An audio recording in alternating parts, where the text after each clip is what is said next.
салом дӯстон, дар топ-5 чемпионати пурқуввати аврупои бозиҳо беис баргузор карда мешаванд ва ин ба натиҷаҳо таъсири худро мерасонад. Акнун тасаввур кунед ки баъди мундиал чӣ гуна сюрпризҳо моро интизор аст. Барои мисол, дар Англия ба пойгаи қаҳрамонии Ливерпулҳо метавонад ҳамроҳ шавад, агар мисли Робин Гуд рафтор накунад. Ба ҳар ҳол дар мавсими гузашта қариб фарқи 14 имтиёзро аз байн бурда, ҳолам табиист ки умеди худро накандааст. Имрӯз мо аз натиҷаи бозиҳои шаби гузаштаи футболи аврупоӣ гап мезанем. Агар шумо ба ин видео лайк монда ба канал обуна шуда бошед, пас сар мекунем.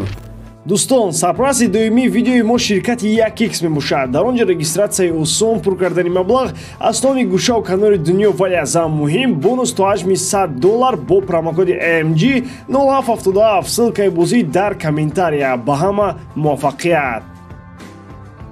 дар премер лигаи Англия аз шаҳргонаи беҳтаринҳо берун шудани дастаҳои шаҳри Лондонро мушоҳида мекунем. Дар ин давр Челси аз Арсенал ва Тоттенхем аз Ливерпул мағлуб гардиданд. Ньюкасл бошад то анҷом додани трансферҳои таркишдори худ метавонад инқилоб кунад. Шогирдони Эди Хау аз 7 бозии охири худ дар 6-8 ғалаба карда баъди таслим кардани Саутгемптон дар ин давр бо ҳисоби калони 3-0 ба сегона ҳамроҳ шуданд. Болотар аз онҳо ду деви ҳақиқии Арсенал ва Манчестер Сити ҳастанд. аз ҳоло ба Ньюкасл мухлисиро сар кунед ки пагоҳ ба глор будан айбдор накунанд. Манчестер Юнайтед бозам ба даҳану ба шикам ба ботлоқ зад. Баъд аз фоҷиаи бузурги калон дар дербии шаҳри Манчестер, девҳои сурх дар 10 бозӣ ба мағлубият рӯбарӯ намешуданд, аммо аз пеши роҳашон Унай Эмери бо дастаи наваш аз Бирмингем баромад. Астон Вилла аз соли 1995 ниҳоят Юнайтедро таслим кард ва ба антирекорди таърихии худ хотима дод. Мушоҳида мешавад ки аз вақти ба ҳайати асосӣ баргаштани Роналдо Манчестер ба нокомӣ рӯбарӯ мегардад.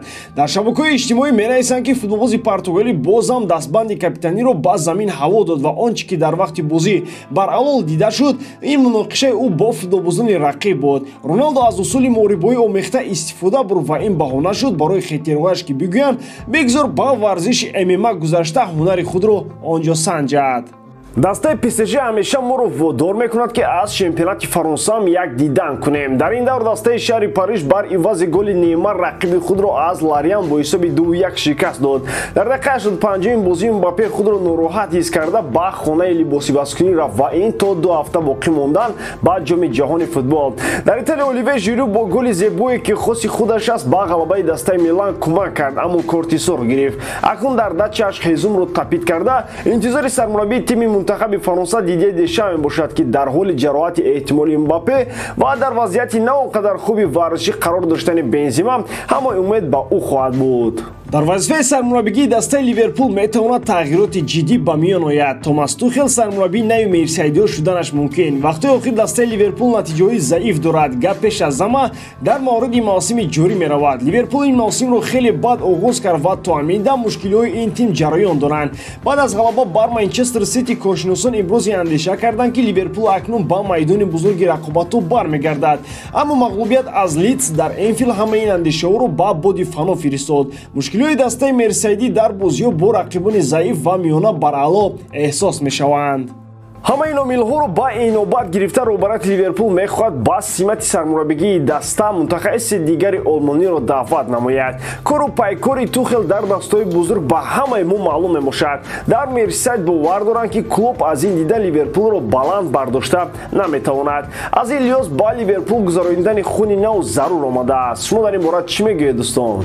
Юсуф Мукоко метавонад бозингари нави дастаи Манчестер Сити шавад. Тибқи маълумото Хосеп Гвардиола ба футболбози олмонӣ таваҷҷӯҳи хоса равон кардааст. Мукоко айни ҳол шарафи дастаи Борусия Дормундро ҳимоя мекунад. Гап сари он меравад ки қарордоди кунунии Мукоко бо дастаи Борусия тобистони соли 2023 ба анҷом мерасад.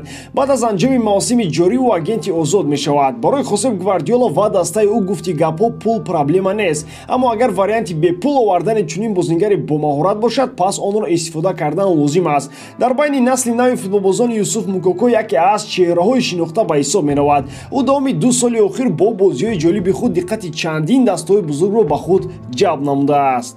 манчестер сити барои ҷалби футболбози ҷавон фаъолтар аст. дар баробари ин аз англия клубҳои челси ва тоттенхемон дар фасли хариду фурӯши зимистона кӯшиши ҷалби ин футболбозро хоҳанд кард. дар бораи тамдиди шартномаи мукоко айни ҳол маълумоте нест. агар дормундиҳо ба мукоко шартномаи нав пешниҳод кунанд, ин танҳо ба хотири пул кор кардан аст. дормундиҳо дар фурӯхтани бозингарони ҷавон бо нархҳои гарон ба худ ҳамто надоранд.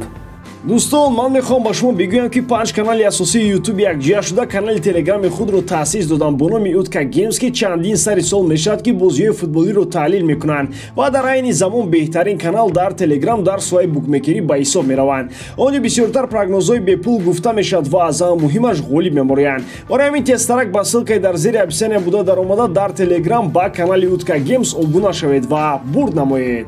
жозе Маурино дар Рома боқӣ мемонад. роҳбарияти римиҳо мехоҳанд ба муддати 1 соли дигар шартномаи ҳамкориро тамдид кунанд. қарордоди кунунии жозе то соли 2024 амал хоҳад кард. пас аз ин ӯ метавонад бо Рома хайрухуш кунад.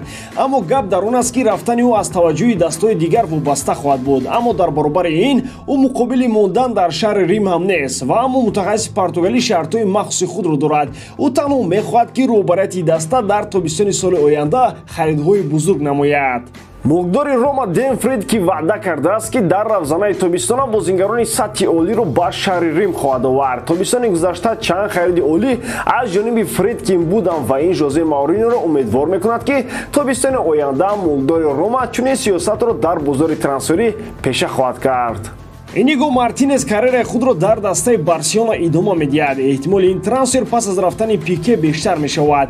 каталониё дар симои Мартинес ҷойгузини Пикеро мебинанд. баъд аз он ки Пике ки 15 соли худро дар хати дифои марказ гузарон, ёфтани нафаре ки мисли ӯ дар хати ҳимоя барқарор ва устувор дар давоми солҳо бозӣ кунад мушкил мешавад. қарордоди Мартинес бо дастаи Атлетик пас аз анҷоми мавсими ҷорӣ тамом мешавад. гуфта мешавад ки байни Иниго Мартинес ва Барселона қарордоди шифоии гузариши ӯ ба сафи нилунориҳо аллакай ҳаст. танҳо бо Атлетик Билбао бояд чанд масъалаи дигар ҳаллу фасл шаванд. аммо дар баробари ин Атлетик барои бепул аз даст намудани дифогари марказӣ метавонад дар равзанаи зимистона ба вариантҳои дигар ҳам таваҷҷӯҳ намояд. ба ҳамин тамом бори дорам ки иҷодкории ман ба шумо писанд меояд. лайк, комментария ва дар канал муошидаро аз ёд набароред. бо шумо мисли ҳар вақта Муҳаммад Гайров. хай бародарон, дар паноҳи Аллоҳ.